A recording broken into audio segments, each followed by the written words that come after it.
Welcome. We got Marcus Grant from the NFL Network. Man, I mean, I could say NFL, right? Fantasy Live, but then you also have a NFL Live podcast too. Marcus, thank you for coming on and being a guest with us. So, how have you been since the last time we spoke? Good, got through another season. It's my 11th season there, so now it's the off season where I get to let off the gas a little bit. I get to kind of relax a little bit, do some other side stuff, recoup, catch up with the family, all that kind of stuff. So, as much as I enjoy the season, I also enjoy being able to take a little bit of a break in the off season. But I mean, then again, I mean, there's not really that much break, right? Especially when it comes to fantasy. But still, I understand what you mean. The week to week grind. I know how hard it is. I mean, waiver wires are tough enough, right? And positioning and whatnot. So hey, let's talk about that a little bit, right? Let's get it right into it. I mean, who doesn't like talk about fantasy football? It's never too early. Number one. Um, so a couple questions about fantasy football. Who Let's start off with who is one, maybe let's say maybe a biggest disappointment. And we hate to talk about football players like that, but just we were expecting a different outcome, and you don't have to say Yeah. names. You could just say teams and positions. Well, yeah. I mean, I think in fantasy, there three wide receivers immediately come to mind. There was Allen Robinson, who I really thought was going to have a good year, especially after they drafted Justin Fields. Um, but it just didn't happen. I mean, he was hurt for some of it, but even when he was on the field, just was kind of a non-factor this year. And there's been talk that he wants out. I know he said he doesn't even like the city of Chicago, which is weird to me because I've been to Chicago a few times and I love Chicago. I think it's great. I mean, they have Game of Thrones winter, and I'm not really down with that, but the rest of it's cool. But Allen Robinson was a huge disappointment. Kenny Galladay, and not look, I didn't expect huge things out of Kenny Galladay, but the fact that he and I scored the same number of touchdowns this year, that was a surprise to me. I didn't expect that to happen. And then Robbie Anderson was another one. And similar to Galladay, I wasn't thinking that Robbie Anderson was going to be like a top 10 receiver or anything like that. But I really felt like getting him in Carolina, pairing him up with Sam Darnold, who they had some decent success with the Jets. I thought maybe they could sort of recreate that, but that was Carolina's offense was awful, especially after Christian McCaffrey got hurt. They brought in Cam Newton, that didn't work. Uh, you know, Robbie Anderson just kind of vanished for most of the year. He came back late in the season. He had a couple of really good games late in the season, but by then, everybody had already kind of given up on him. So those are the three big disappointments that kind of come to mind for me. So well, let's add who were some of your biggest surprises this year. Cordell Patterson, Oh, easily my biggest surprise. And I say that, look, I drafted him in one or two leagues and it was, I mean, like, I'm not going to sit here and pretend that I knew something big was coming. It was more like, hey, it was the last pick in the draft. I'm like, hey, you know what? Who's Mike Davis's backup there in Atlanta? Let's just take a dart throw at Cordell Patterson and see what kind of happens. If it doesn't work out, I just cut him after a couple of weeks. No big deal. And then obviously he turned out to be amazing this year. I think it was a top six, top eight, something like that, running back, which is sort of weird to say about a guy who's been a wide receiver and a kick returner, but that's where we were. So he was easily my biggest surprise. I mean, I guess in some ways Jalen Hurts sort of falls in there too. I hmm I I thought he could be good, but I thought you're talking about him being the quarterback 12 to 15, figuring like, okay, that's not bad. He's a guy that you start every so often, and he'll give you some decent numbers when the matchup is right. But the fact that he ended the year as a top 10 quarterback, that exceeded my expectations for him. yeah. Now, I mean, I think those two names, I think they were big surprises for a lot of people, right?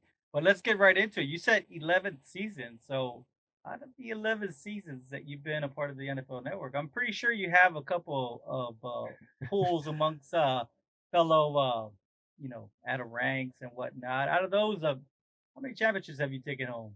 So I look, so we do a league for the show, right? For the Okay, fantasy live show every year. I will say this in 11 years, I don't know if this is good or bad. I've won it once.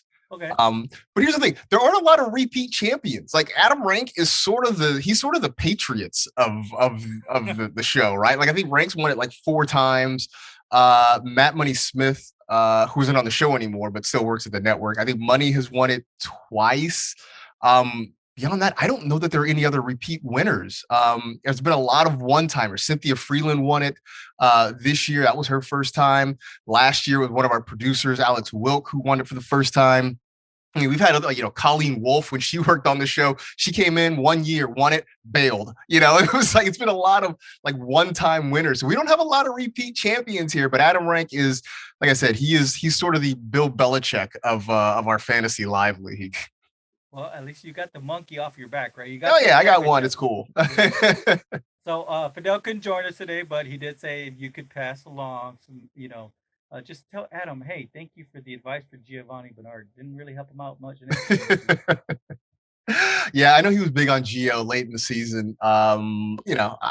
It didn't. Hey, it can happen to all of us, right? You swing and miss occasionally, and he took a big swing with Gio. Didn't pan out. So a couple more. I love talking football, and I'm pretty sure you love talking football. So let's talk about last week. I mean, we got some very entertaining situations that occurred last week in Wild Card. I'm pretty sure you watched some football. What was your take on? We don't have to jump right into it, but what was your take on the playoff games? Your biggest takeaways from those games? Well, I think the biggest takeaway is that the seventh seed experiment, at least after 1 year, doesn't look so great. Does it? The seventh seed in both conferences. I mean, the Eagles got Yeah. smoked by the Bucks. The Steelers got stomped out by the Chiefs. And so maybe it was just, look, it's a 1 year thing, right? We're not going back. So let's not pretend like this is going to, like the NFL is going to look at this and say, wow, this was a mistake. Let's not do this anymore. Like that's not going to happen. I think, and look, on our podcast, Michael F. Florio pointed this out too. He's like, look, in the NFC, I don't think it mattered who it was. It was probably just going to be a bad matchup because you had a bunch of teams that were just sort of mediocre, kind of fighting for that last spot. So if it was the Eagles, if it was somebody else, it probably would have been kind of the same result in that first round. On the AFC side, though, it didn't have to be that bad, right? If the Raiders take a knee against the Chargers in week 18 and they end in a tie, then we end up with, the Raiders against the Chiefs, which could have been interesting because those teams know each other. And we would have had, even better, we would have had Bills and Chargers. We could have had Josh Allen against Justin Herbert in the first round. That would have been amazing. So, we just missed out on potentially a couple of really good matchups in the AFC. The NFC was just kind of just shrug your shoulders. So I think that for me was sort of the big thing. The 7 seeds did not show out very well in the first round. And I think that's kind of like the second year that kind of showed us that those outcomes, right? And a final question: what was your take on the Dallas Cowboys game? I mean, we just want to hear it from a fantasy guy, I guess. So I'll say this as just a straight up fan, because I'm a 49ers fan. I grew up as a 49ers fan. Okay. It was great. I loved it. I loved what the Cowboys did at the end, just as a Niners fan. As somebody, who just watches football, I don't know that either team was great down the stretch in that game. I was very surprised that Kyle Shanahan punted the ball with about, was it like 4.5 minutes left, something like that. He punted it back to Dallas. At that point, it just felt like the Cowboys were going to go and get the game-winning touchdown and maybe leave the Niners a handful of seconds. That didn't happen. Somehow San Francisco was able to get the ball back. Then, it looks like Deebo Samuel has wrapped the game up. It looked like he had run for a first down. They review it. They say he didn't quite get it. The Niners, looked like they were going to get a first down on a quarterback sneak, but Jimmy Garoppolo goes early. There's a false start. They end up having to punt it back. And then obviously that last drive with Dak somehow deciding to run a draw with no timeouts. It really was about the team. The team that screwed up last is the team that won. Like neither team did a whole lot to actually win the game. Both teams did a whole lot to try to lose the game. And so in the end, it was the Cowboys that shot themselves in the foot last, and they're the ones who are at home for the rest of the playoffs. And yeah, I mean, I think you summed it up very well. Marcus, thank you so much. Let me turn it over to Kendo. Marcus, my man, appreciate you joining us, man. Appreciate the invitation, man. Yes, sir. Always a pleasure to speak with one of the best in the business. Thank you. Real quick for you, Marcus. What is your off-season plan looking like so far? Well, I mean, we still do our podcast a couple times a week. It's me, Michael F. Florio. We're Tuesday, Thursday. It's funny. In the past, we would just do one sort of long podcast every week, maybe do like 45 minutes. This year, we decided to do something different. So we're going to do 2 a week, do some shorter shows, maybe about 20, 25 minutes or so. So we'll be doing that all season long. I mean, we'll get ready. Right now, I'll say this. I'm taking a little bit of a break, and then sometime soon I'm going to start diving into some of the college prospects a little bit. I admit I don't do as deep a dive on them as I used to. Maybe it's it's sort of it's like how veterans get ready for training camp, right? They know just enough.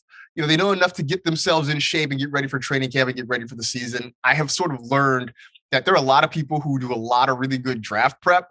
So I'm not afraid to just sort of, follow along and read as much as possible and try to get as many different opinions to sort of build up for the draft. Whereas in the past, I might sit around and just watch a ton of tape on guys. Like, I don't, I got a kid. I'm married. I got a kid now. Like, I don't have time to sit around and do this the way I used to. But, we'll be getting ready for free agency and the draft. We'll be doing all that. I may write occasionally, maybe not as much as I have in the past, but I'll probably do some of that as well.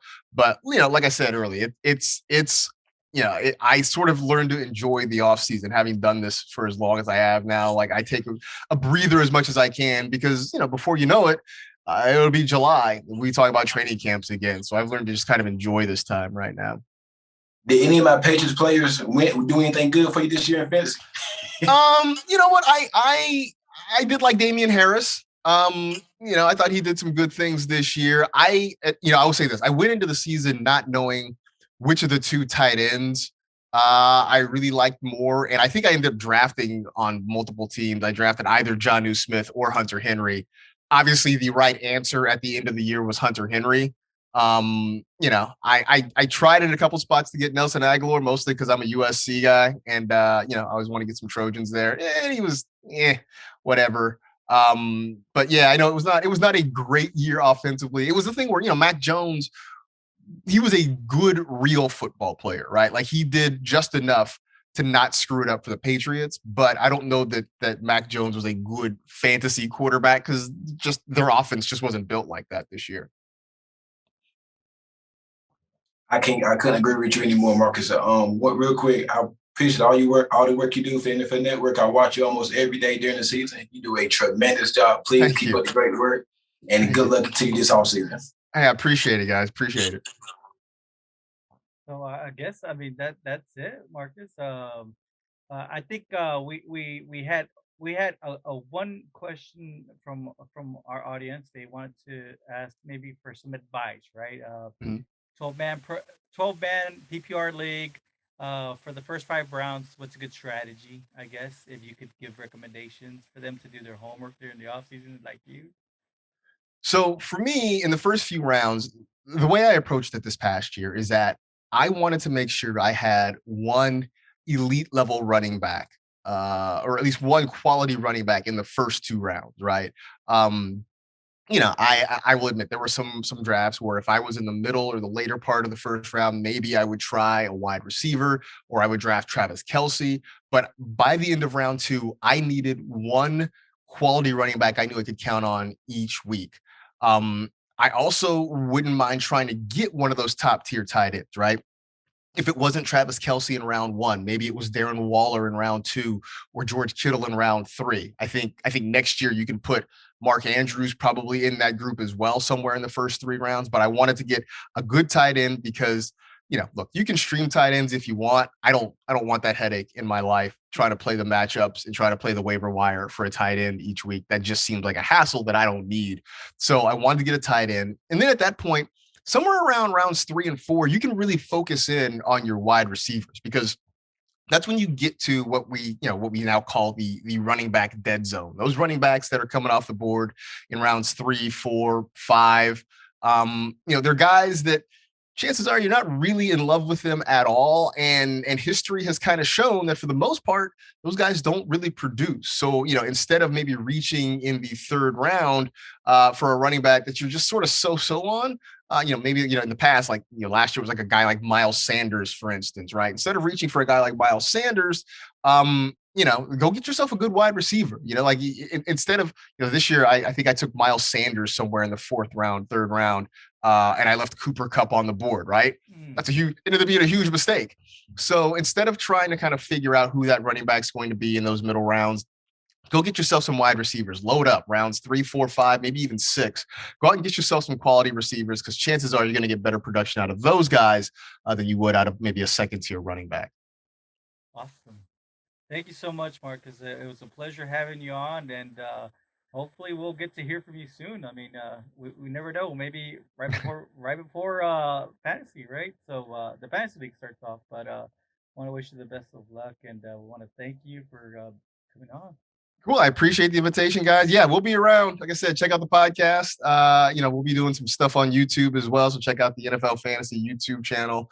Hey, like I said, when we get to free agency in the draft, you'll see me popping up on social media doing a little more stuff.